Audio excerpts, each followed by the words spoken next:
Assalamu alaikum everyone. Hope you are well and doing great with my channel.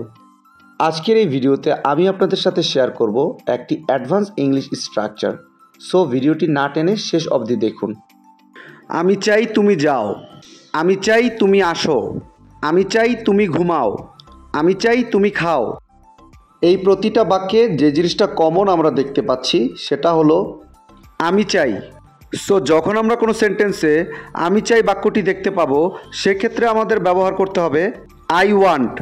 এই টাইপের বাক্যগুলোকে ইংলিশে বলতে হলে সেন্টেন্স স্ট্রাকচারটি হবে subject plus want plus object plus to plus verb. চলুন তাহলে এই স্ট্রাকচারটি দিয়ে এক্সাম্পলগুলি দেখা যাক। আমি চাই তুমি যাও, I want you to go, I want you to go. আমি চাই তুমি আসো, I want you to come, I want you to come. আমি চাই তুমি ঘুমাও, I want you to sleep, I want you to sleep. আমি চাই তুমি খাও, I want you to eat, I want you to eat. I hope এই স্ট্রাকচারটা আপনারা ভালোভাবে বুঝতে পেরেছেন। Now it's your turn.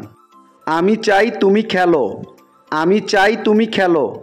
এই বাক্যটি ইংলিশে কী হবে আপনারা কমেন্টে লিখে জানাবেন।